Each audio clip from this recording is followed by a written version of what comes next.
네, 안녕하세요. 오늘은 목창호에 대해서 알아보도록 하겠습니다. 네, 첫 번째로 시공 방법에 대해서 설명해 드릴 거고요. 두 번째로 시공 샵도면 보고 설명해 드리고, 그리고 요약 정리하겠습니다. 네, 첫 번째로 시공 방법입니다. 네, 지금 보고 계시는 사진이 마감 1300으로 허리먹을 놓고 그 다음에 이제 가트를 설치하는 사진이에요. 이 작업하시는 분이 허리먹에서 이 마감 하부실까지 1310으로 맞춘 거예요. 그래서 이제 고정하는 겁니다. 저번 시간에도 얘기한 것처럼 이제 허리먹은 마감에서 1300으로 놓은 상태입니다.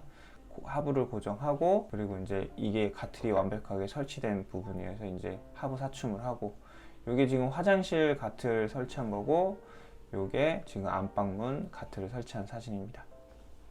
그리고 여기가 이제 화장실 부분인데, 지리를 조적벽에 이제 20mm 미장을 해야 되니까 앞으로 이쪽 조정면 미장을 20mm 해야 되니까 가트를 20mm 빼놓은 거예요. 그리고 이제 욕실 쪽은 타일을 붙여야 하기 때문에 30mm를 빼놓은 겁니다. 그리고 지금 보고 계시는 게 20mm, 여기 보이시죠? 이게 지금 미장을 할 거기 때문에 이제 가틀 지리와 요 미장 지리가 같아야하기 때문에 20mm 지리를 빼놓은 겁니다. 그리고 요거는 골조면이에요. 견축까지 되어 있는 상태라서 바로 도배를 할 거기 때문에 가틀과 골조가 지리 없이 1대1로 맞춰지는 겁니다. 뭐 하부 사춤하는 건 똑같아요. 하부실 밑에 이제 골조로 방수턱이 되어 있고 그 방수턱과 이 하부실 사이에 이제 사춤을 합니다. 이 사진은 지금 문선을 작업이 완료된 사진이에요. 이 문선을 설치하고 양쪽에, 그리고 요 위에 람마를 설치해서 작업이 끝나고 이제 도배를 하고 마루를 까는 사진입니다. 지금 요거는 요게 문선이에요. 일자로 된 게. 그리고 요게 람마입니다. 그리고 이 부분은 이 목창호 본트를 설치한 뒤편인데, 여긴 캡이에요. 캡. 이 상부 캡, 이제 좌우 캡인데 이렇게 대각선으로 연기 맞춤이 있고, 이 지금 사진 보고 계시는 것처럼 이제 일자로 맞추는 경우가 있는데, 솔직히 하자보스를 보려면 이렇게 일자로 맞추는 게 더 편해요. 그리고 지금 보고 계시는 사진은 이제 문짝에 이 홈을 파서 경첩을 달 거예요. 이 홈을 판 부분에 이제 경첩을 달려고 이 특수 글라인더로 문짝에 이제 경첩 부분을 글라인딩 합니다. 그래서 지금 보고 계시는 요 부분은 이제 실린더가 들어가는 부분에 순놈이 나올 수 있는 부분을 글라인딩 하는 겁니다.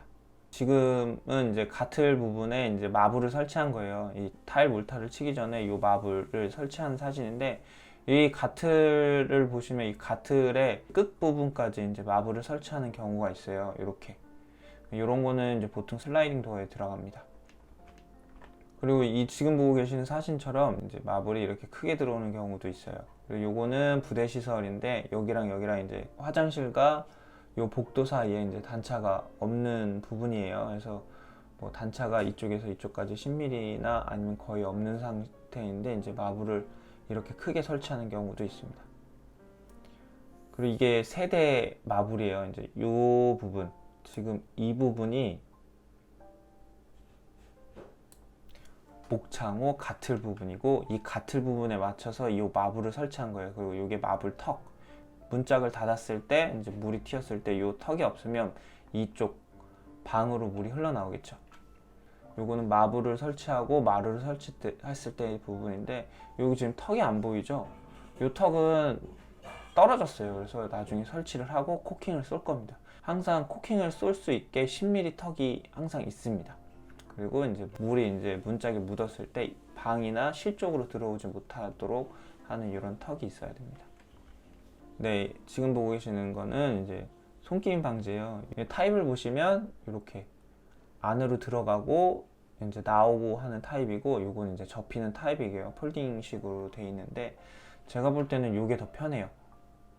이게 보기에도 깔끔하고. 근데 이거는 이제 그 현장에서 뭐 알아서 판단해서 이거를 할지 아니면 요거를 할지는 판단하시면 될 것 같습니다.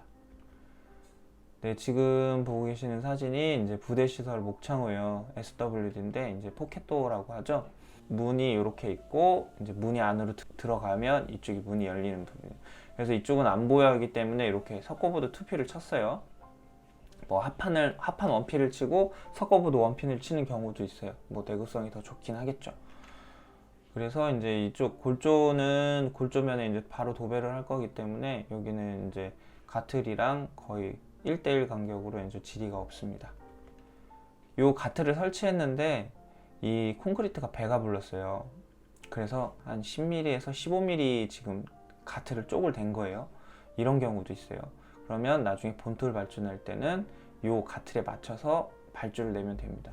그리고 요거는 레일을 설치하고 그 다음에 석고보드를 칩니다. 그리고 요거는 본트를 설치한 사진이고요. 이게 화장실 안쪽과 이제 실 쪽인데 여기 석고보드를 이렇게 칩니다. 그리고 본트를 설치하고 이제 레일을 설치하죠. 그리고 요게 지금 요 화장실 안쪽에서 본 부분이에요. 이제 이쪽이 포켓도 안쪽이 있고 이제 이쪽에 실제적으로 오픈되는 부분인데 이 오픈 부분이 이제 캡을 설치해요. 일자 캡, 여기 상부 캡. 그래서 이 부분이 캡입니다. 그리고 이제 문선 레일이 있고 문선이 설치되어 있는 부분이죠. 네, 시공 샵도면을 볼게요.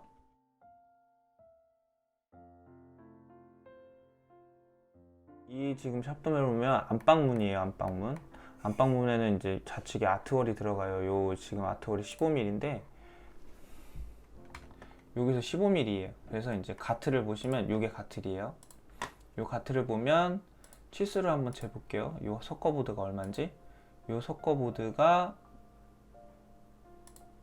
지금 210짜리입니다. 이 석거보드가 210이기 때문에 이 가틀도 210으로 발주내면 돼요. 그러면 실제적으로 210에서 한 3mm 정도가 더 커요. 그래서 213 정도로 발주를 냅니다. 이 석고보드가 뭐 1, 2mm가 이제 시공 오차가 있기 때문에 한 3mm 정도 더 크게 해서 213 정도로 해서 가틀을 발주를 냅니다. 그리고 이렇게 보시면 여기 있죠? 213이고 실제 발주 사이즈는 213 정도가 됩니다. 그리고 나서 이제 요 지금 람마를 설치하고 요쪽에 스토퍼가 있죠? 요거는 이제 캡. 여기서도 보시면 요게 캡, 요거랑 요게 캡이고요. 그리고 요게 문선입니다. 그리고 요게 스토퍼. 그리고 침실 2를 볼게요. 침실 2 같은 경우에는 여기가 지금 벽체가 120짜리인데 123mm. 그래서 실질적으로는 한 120짜리 가틀을 발주했다고 생각하시면 돼요. 요 가틀.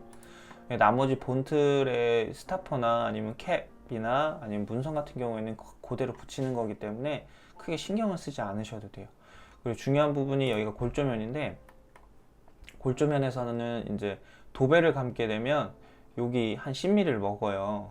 그러면 이쪽 캡과 이쪽 캡이 있어요. 그러면 이제 도배로 감게 되면 노출되는 부분이 여긴 30mm인데 여기는 한 20mm 밖에 안 되겠죠. 도배가 10mm를 먹으니까. 그래서 여기는 치수로 한 5mm 정도 이제 이렇게 떼어주시면 돼요. 한 5mm 정도 떼어주면 도배를 감지 않고 이런 식으로 감지 않고 그대로 밀어 넣을 수 있죠. 그럼 이게 마감이 더 깔끔합니다. 그리고 지금 보고 계시는 게 이제 120짜리 똑같이 가틀이에요. 이것도 이제 보시면 알 거예요. 그리고 이제 침실 3입니다.